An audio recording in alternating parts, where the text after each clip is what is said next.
Boleh nggak Pak Luhut itu disebut sebagai pemadam kebakaran?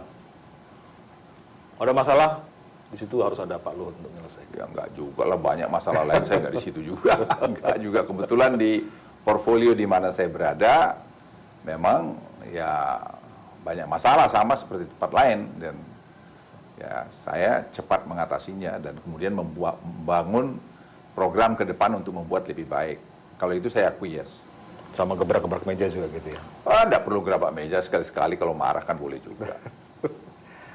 Pak Luhut, apa sih yang menurut Anda ini bisa dipercaya oleh seorang Jokowi?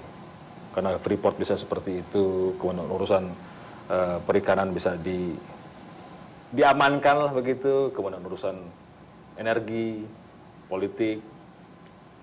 Ya kalau itu Anda tanya Presiden. Nanti kalau saya bilang saya sepertinya hebat, saya tidak hebat. Anda tidak menyampaikan portofolio CV, Pak ini seperti ini saya.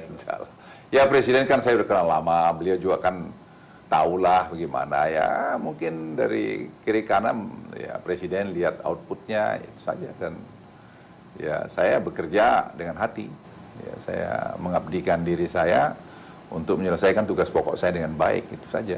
Dengan apa yang Bapak sampaikan itu, Bapak sampai disebut sebagai the real president, dan yang ada mengendalikan pemerintahan sebetulnya. Ya, tidak betul sekali, itu sama sekali tidak benar. Saya kira Presiden itu bisa kita bikin sebagai role model untuk pemimpin. Ya. Jadi ya, memang ada yang mungkin merasa karena Presiden ini datang dari mana tiba-tiba jadi nomor 1 di Republik ini.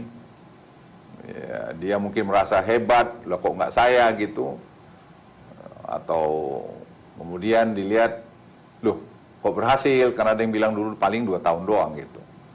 Ternyata malah sekarang hasilnya diakui dunia gitu. Ya ada kecemburuan begitu, saya pikir nggak usah lah. Ya sekarang waktunya Pak Jokowi, leave it to him. Nanti kalau kau pengen lagi membuat yang lebih baik daripada Pak Jokowi, buatlah setelah eranya Pak Jokowi. Nah, itulah satu demokrasi saya pikir. Kita harus dewasa melihat itu.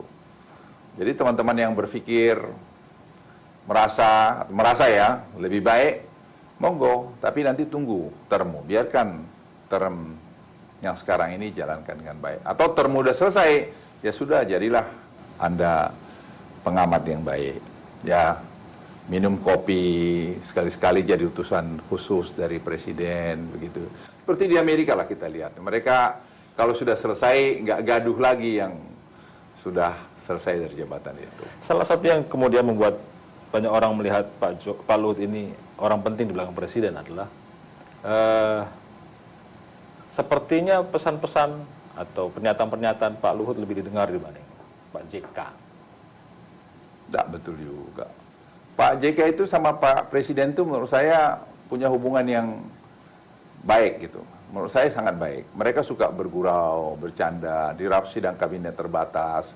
So canda tanya aja menteri-menteri yang lain. Di depan saya juga mereka suka bercanda. Candanya lucu-lucu juga gitu. Jadi saya pikir peran mereka ya tidak mungkin lah sama terus. Kakak beradik aja bisa beda. Jadi jangan juga kita pikir bahwa sepertinya tidak ada perbedaan si A sama si B, ya pasti aja ada. Tapi dalam konteks kepentingan nasional, saya lihat Pak JK bisa menempatkan diri. Salah satu yang timbul karena penunjukan Pak Jonan dan Pak Chandra katanya tidak sepengetahuan Pak JK.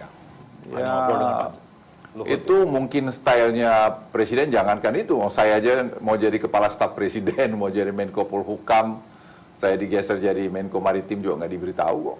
Saya sore masih naik mobil, malamnya diberitahu Pak Luhut geser ya katanya. Ya karena saya sudah tahu begitu gayanya beliau, ya sudah. Ya saya tanya, ya baik Pak, udah diperintahkan ya saya laksanakan. Itu aja kan sederhana. Salah satu juga yang disebut sebagai bisa mengganggu jalannya pemerintahan yang akuntabel adalah kerjasama antara penguasa dan pengusaha. Pak Luhut juga